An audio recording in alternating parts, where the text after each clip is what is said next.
ओम हरि ओम श्री गुरु शरणम श्री गुरु चरण कमलेभ्यो नमः। प्रिय मित्रों, देखिए आज एक सुंदर विषय मैं लेकर आपके सामने आया हूँ कि भगवान श्री कृष्ण ने कब अगस्त जी को, भगवान श्री कृष्ण कहें या श्री राम कहें, मर्यादा पुरुषोत्तम या विष्णु कहें, आप कोई से ले लो, कि परमात्मा ने, भगवान ने और अगस्त ऋषि को और जल पीने के लिए द्वापर के लिए कब कहा था कि मैं तुमको द्वापर में जल पिलाऊंगा। अब तुम्हें जल पीने की आवश्यकता नहीं है, अब मैं अगले जन्म में द्वापर में आऊँगा और फिर मैं तुमको भरपेट जो है और पूरा जल पिलाऊंगा। तो सज्जनों, आज का मुख्य प्रसंग है कि अगस्त जी को भगवान ने जल पिलाने का वायदा कब किया और उस वायदे को कैसे निभाया।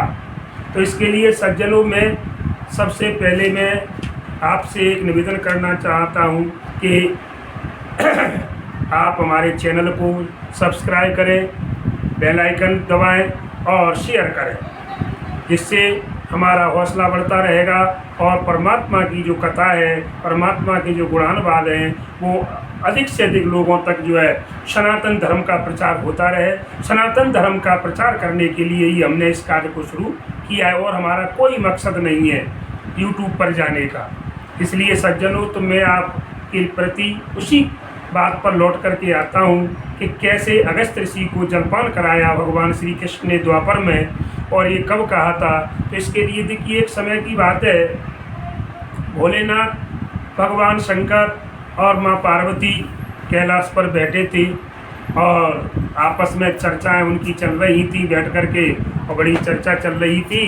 तो चर्चा चलते चलते भोलेनाथ ने संतों की महत्ता का बड़ा अच्छी तरह से वर्णन किया कि संत बड़े महान होते हैं। तो संतों की इतनी महिमा गाई कि पार्वती जी उनकी संतों की महिमा को सुन करके और उनके संतों के प्रति उनका अपार श्रद्धा जाग उठी उनके हृदय में। पार्वती जी के हृदय में संतों के प्रति जब भोलेनाथ ने वर्णन किया संतों की महिमा का, तो उनकी मन में श्रद्धा जागी और उन्होंने उसका विचार किया कि मैं संतों का, और अब एक परीक्षा के जरिए मैं ये देखना चाहती हूँ कि वास्तव में स्वामी कह रहे हैं तो या संत इसी प्रकार के होते हैं या कुछ अलग प्रकार के। देखिए, उसी दिन उन्होंने ये निर्णय कर लिया कि मैं आज एक संत ब्राह्मण को जो है भोजन के लिए निमंत्रण करूंगी। तो उसी दिन उन्होंने जाकर के अगस्त जी को निमंत्रण दे दिया। पार्वती जी के द्वारा अगस्त जी का निमंत्रण दे दिया गया। सज्जनों, अब कुछ लोग ने ये प्रश्न किया, कुछ लोगों ने, कि महाराज ये बताइए कि अगस्त जी का ही निमंत्रण क्यों किया, क्या और कोई संत नहीं थे क्या संसार में? तो इसका कुछ कारण तो होना चाहिए कि अगस्त जी को ही क्यों चुना। तो सज्जनों, क्योंकि अगस्त जी से विशेष घनिष्ठता थी उनकी।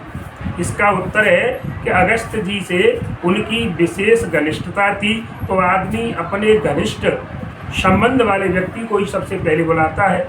उसके बाद में जब निमंत्रण दे दिया माँ के द्वारा, पार्वती जी के द्वारा, उसके बाद वो आकर के और भोलेनाथ से बोली कि स्वामी, मैंने जो है अगस्त जी को निमंत्रण पर बुलाया है।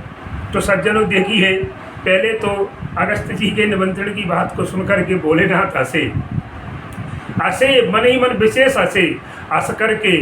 तो पार्वती जी पूछने लगी, स्वामी आप हंस क्यों रहे हो? तो देखिए, और तो भोलेनाथ कहने लगे, देखिए संतों के प्रति श्रद्धा हुई तुम्हारी तो कैसी हुई कि आपने ये विचार नहीं किया, मुझसे पूछ ही लेते किसे नोतना है किसे नहीं नोतना है। अर्थात अगर आपको भोजन कराना ही था तो अगस्त जी को क्यों निमंत्रण किया? अरे ऐसे ब्राह्मण को देखते, संत को जो कम भोजन करता, अभी तुम अगस्त के बारे में जानती नहीं हो। तो कहने लगी माँ पार्वती के प्रभु क्या है, उनकी विशेषता क्या है? तो शंकर जी बोले, देखिए उन्होंने और 3 चुल्लू में पूरे सागर को सोख लिया था, पूरा समुद्र पी लिया था एक टिटहरी के बच्चे के चक्कर में। जिसकी एक कहानी है, बीच में आ जाती है कि अगस्त जी ने उस पानी को, समुद्र के पानी को क्यों सोखा। तो देखिए, एक टिटहरी वहाँ पर रहती थी तो उसे अंडे देती थी। तो सब जनों क्या है कि जो समुद्र के किनारे पर वो वहाँ पर रहती थी तो वो अंडे देती, समुद्र आता और उसके अंडों को बहा करके नष्ट कर देता। अब उसका बेचारी का कई बार इस प्रकार से वो जो है अंडों का नष्ट होना। तो एक दिन की बात है कि अगस्त्य जी वहाँ से निकले तो टिटहरी से पूछा क्या बात है, क्यों परेशान हो, तो उन्होंने अपना पूरा वृत्तांत। तो अगस्त्य जी देखो संत क्या होते हैं, संतों को परमार्थी होती है, ये परहित परोपकारी होती है, इनके अंदर बड़ी दया भाव होता है। कहते हैं कि संत बड़े परमार्थी और कोमल जिनके अंग और इनकी बाधा हरे और दे दे अपनो रंग। तो जब इनको ये पता चला कि टिटरी के और जितने भी अंडे होते हैं इनको ये नष्ट कर देता है समुद्र, तो उन्होंने वहीं पर क्रोधित होकर के और समुद्र को 3 चुल्लू में पी लिया और सुखा दिया कि अब न तो समुद्र में पानी रहेगा और न तुम्हारे अंडे नष्ट। तो सज्जनों जी बीच में मैंने आपको एक कथा, बीच में एक प्रसंग चलाया। तो शंकर भगवान बोलने लगे, अरे तुमने नौता तो किसी नौता का जो 3 चुल्लू में पूरे समुद्र को सूख गए, भला इनके पेट को कौन भरेगा। आपकी इतनी हैसियत नहीं है, यहाँ हंसी खेल नहीं है कि अगस्त को जिलाना, अगस्त को भोजन कराना एक सामान्य कोई बड़ी बात वैसी बात है भैया। अगर भूखे रह गए ना तो तीनों लोकों में निंदा होगी। पार्वती सुन लो, और ये ब्राह्मण है, ऋषि हैं, ये अगर भूखे उठ गए तो ये श्राप भी दे सकते हैं। इसलिए आपने ये बहुत बिना पूछे किया है, बड़ा पछतावा है। तो जिंदगी में कहने का मतलब एक बार शंकर भगवान के यहाँ गए और भूखे लौटे, ये जीवन भर के लिए मेरे ऊपर ठप्पा लग जाएगा। अगस्त जी सब जगह कहेंगे कि मैं एक बार पहली बार तो निमंत्रण में गया और भूखा का भूखा लौट आया। तो सज्जनों शंकर भगवान कह लगे, हे भद्रे आपने ये सोच विचार कर काम नहीं किया। और इसलिए कहते हैं कि बिना विचारे जो करे सो पाछे पछताए और काम बिगाड़े आपनो जग में होता सा है। तो देखिए पार्वती जी कहने लगी कि स्वामी अब देखिए हो गया सो हो गया, न्योता दे दिया माने दे दिया, अब तो उसमें उल्ट करने की कोई अब गुंजाइश बची नहीं है। अब चाहे जो भी होगा, जैसा भी रिजल्ट निकलेगा, हम उसी काम को करेंगे। तो शंकर भगवान बोले कि देखिए तुम जानो और तुम्हारा काम जान है, तुमने निमंत्रण दिया है, तुम्हें भोजन खिलाना है, तुम जानो, हम तो चले श्री राम की रमाने के लिए। और भगवान और जा करके भोलेनाथ तो चुपचाप एकांत बैठ करके और राम नाम का जाप करने लगे। देखिए सज्जनों, तो बताने की बात है कि पार्वती माँ स्वयं अन्नपूर्णा है। उन्होंने सोचा जब मैं पूरे विश्व पूरे ब्रह्मांड को जब मैं भोजन करा देती हूँ तो एक क्या ऋषि का पेट मुझसे नहीं भरा जाएगा। तो सज्जनों उन्होंने विचार किया कि बिल्कुल अवश्य कराऊंगी। इसलिए ऐसा निश्चय कर करके और फिर क्या हुआ, बड़े जोर से जो है तैयारी चली सा भोजन व्यवस्था की। उनने अब जो शंकर भगवान ने पहले निर्देश उनको ये सूचना तो दे दी कि बहुत खाते हैं, इसलिए उन्होंने इतने खाद्यान्न मिठाई पकवान इतने बनवाए कि जैसे पहाड़ होता है ऐसा पहाड़ की तरह ऊंचे ऊंचे बड़े बड़े ढेर पकवान के लग गए। तो सब जने अब विचार कर रही है माँ पार्वती कि कितना खाएंगे ऋषि, खा लेंगे जितना खाएंगे जितना खा लेंगे। तो देखिए अब समय आया, अगस्त जी आए भोजन करने के लिए। तो देखिए क्या कहने अगस्त जी के, जब खाने को बैठे महाराज तो भोजन खाने का कोई हिसाब नहीं रहा उनका। पार्वती मैया जो अपनी जितनी भी उनकी सखियाँ थी सहेलियाँ थी उन सबको बुला करके लाई, सब दौड़ दौड़ करके ली, उनको परसने लगी। महाराज वो परस करके जाती है, बिल्कुल भोजन थाली में से बिल्कुल खाली हो जाता, तुरंत खा जाते। अब क्या होने लगा, इतना होने लगा तो फिर सखियों की संख्या बढ़ाई। अब तो जी हालत हो गया कि भोजन पहले तो हाथ से भोजन करते थे, मुंह में डालते ऋषि देव, लेकिन अब तो थाली में भोजन आया और अपने हाथ बिना हाथ के ही और सीधे मुंह में भोजन जाने लगा।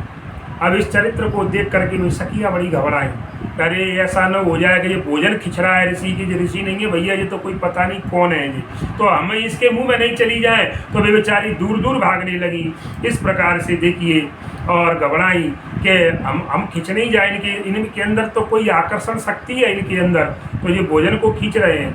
तो ऋषि के इस प्रकार के ढंग को देख कर देखिए, और जो अन्नपूर्णा मैया थी बड़े अचंभे में पड़ गई और सोचने लगी, हे प्रभु, हे मर्यादा पुरुषोत्तम, अब तो आप ही मेरी लज्जा बचाएंगे, अब आपके हाथ में मेरी नैया है। तो भोले बाबा ने मुझसे मैंने स्वामी जी ने ठीक कहा था, परंतु मैंने बात नहीं मानी। तो और उल्टी मैं उन्हीं के ऊपर झुंझलाई, मैं उन पर गुस्सा हुई कि चलो ठीक है क्या हो गया।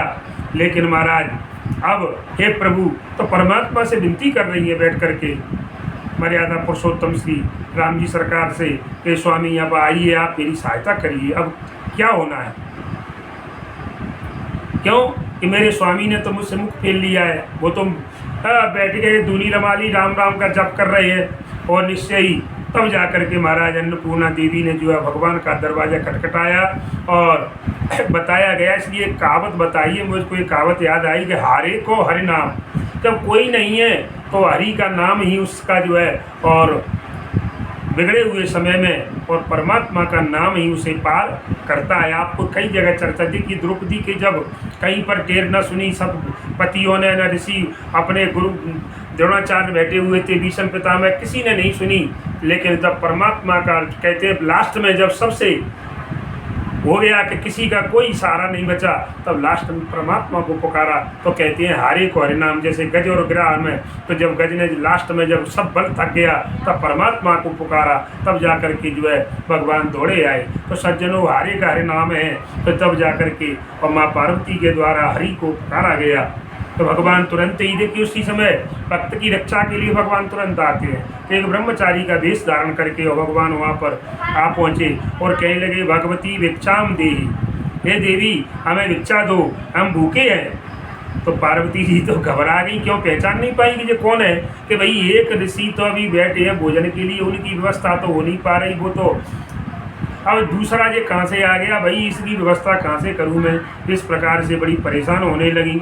और इतने में ही उनके पीछे ही कई बहुत से लोग समाज के और समाज के जो सेवा करने वाले समाज सेवक हैं अपन, उनको वो आकर के आ गए, भाई देवी हमें भूख लगी है, हम बहुत दिनों से भूखे हैं, भोजन कराइए। इस प्रकार से सज्जनों तो माता पार्वती जी ने और ऋषि के पास में ही और उस ब्रह्मचारी के लिए आसन डाल दी और आकर के आसन लगा करके कि आप भी भोजन करिए।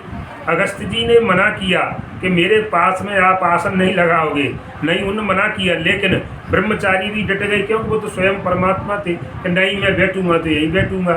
तब जाकर के लास्ट में और उसी आसन पर विराजमान हुए महाराज। इस प्रकार से भोजन चालू हुआ। अगस्त जी तो खा ही रहे थे पहले से, और बाल ब्रह्मचारी जो आए भगवान के स्वरूप में, माने भगवान जो बाल ब्रह्मचारी के स्वरूप में आए, तो उन्होंने थोड़ा सा भोजन पाया, एक दो और ग्रास लिया और हाथ माने आचमन कर लिया। तो सज्जनों ये एक अपनी भारतीय सभ्यता में, भारतीय संस्कृति में एक नियम है कि जैसे हम पंगत में बैठ कर के भोजन करते हैं, अगर दो आदमी या एक आदमी हाथ अगर चुरू ले, जैसे वो अपने चुरू कहते हैं, आचमन कर लेता है, तो और लोग भी जो है फिर भोजन बंद कर देते हैं। और नहीं तो फिर कहते हैं अरे यार कितना खाओगे जी, ये लोगों ने खा लिया, जब भी खा ही रहा है कितनी देर तक खाएगा। इस प्रकार से और पार्वती जी उनसे पूछने लगी, हे प्रभु अभी आप आए हो, वो आपने तुरंत इतनी जल्दी भोजन कर लिया, वो आपने भोजन बंद कर दिया। तो ब्रह्मचारी जी क्या कहने लगे कि देखिए देवी हम ब्रह्मचारी हैं और हम अधिक भोजन नहीं करते, क्योंकि अधिक आहार आलस्यम जनयेत, अधिक आहार आलस्य को जन्म देता है। इसलिए फिर भजन में मन नहीं लगेगा, आलस आएगा तो भजन नहीं हो पाएगा। इसलिए हम कम भोजन करते हैं जिससे भजन में बाधा नहीं आएगी, और हम इसी प्रकार भूखे रहते हैं और पूरा भोजन कभी नहीं लेते। अब देखिए इस बात को अगस्त जी पास में बैठे सुन रहे थे, तो अगस्त जी ने सुना तो वो सोचने लगे अरे भाई मुझसे लोग क्या कहेंगे। कि देखिए एक ब्रह्मचारी ने थोड़े से भोजन अभी आया वो खाकर कहते हैं आलस आता है, भजन कैसे करेंगे, और मैं खाता रहूँगा तो दुनिया मुझसे क्या कहेगी। मैंने कहेंगे कि ऋषि ब्राह्मण तो और अधिक भोजन करते हैं, भाई इनको मत बुलाया करो कोई। इसलिए देखिए और ऐसा सोचकर और अगस्त जी ने भी जो है खाना बंद किया और आचमन ले लिया। तो देखिए जब आचमन किया तो लिख रहे हैं खाते रहे, दूसरा आचमन कर ले तो ये नियम के विरुद्ध मैंने भी बताया। तब जा कर के और कहने का मतलब है कि जो बाद में आया उसने तो पूरा कर लिया, पहले खा चुका, और जो पहले के खा रहे थे उनको संकोच हो गया। तो पार्वती ब्रह्मचारी और पार्वती जी न जाने क्या कहेंगे, ऋषि कितने दिन से भूखे हैं, उसने तो खाना बंद कर दिया। लेकिन अगस्त जी ने अभी पानी भी नहीं पिया था, बीच में पानी तक का एक महाराज बीच में एक कहते हैं घूंट पानी नहीं पिया अगस्त जी ने। तो ब्रह्मचारी पर बिगड़े, तुमने मुझे जल नहीं पीने दिया, और उनके ऊपर गुस्सा होने लगे।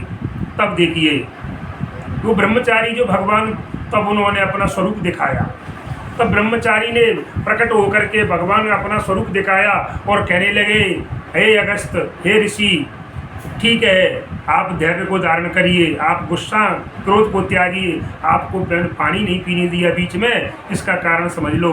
अब एक बात है कि मैं द्वापर में आऊँगा अवतार लेकर और तुमको भरपेट पानी पिलाऊंगा। तो सज्जनों, और मैं तुमको, वो कहने लगे भगवान कि मैं तुमको आज निमंत्रण दे, जैसे कि यहाँ पर पार्वती जी ने निमंत्रण दिया था भोजन के लिए, मैं आपको जल का निमंत्रण दे रहा हूँ, आपको भरपेट जल पिलाऊंगा, जितना पी सको उतना पी लेना, आज मैं तुमको निमंत्रण दे के जा रहा हूँ। इस प्रकार भगवान श्री कृष्ण ने और क्या उस समय कहा कि मैं श्री कृष्ण के रूप में द्वापर में आऊँगा और तुम्हें भरपेट जल पिलाऊंगा। तो सज्जनों जी, कब की बात है कि जब देखिए इंद्र की पूजा ब्रज में बंद हुई भगवान कृष्ण बाल गोपाल के कहने पर, तब जाकर के इंद्र ने ब्रज पर कोप किया था, 7 दिन मूसलाधार बारिश की। उसी समय महाराज, और जब इंद्र ने ब्रज को डुबोने की बात की थी, तब भगवान ने उस जल का शोषण करने के लिए और अगस्त जी को ही नियुक्त किया था। कहते हैं तो सुदर्शन ने पानी पिया, सुदर्शन ने नहीं, ये सुदर्शन के रूप में स्वयं अगस्त ऋषि थे, जो कि भगवान श्री कृष्ण, उनको पहले भगवान ने जो है उनको वायदा करके आए थे कि द्वापर में मैं तुम्हें जल पिलाऊंगा। तो महाराज उस समय के त्रेता के भूखे, और भगवान ने आकर के और द्वापर में आकर के और आचमन किया, पूरा जलपान किया और ब्रजमंडल को बचाया।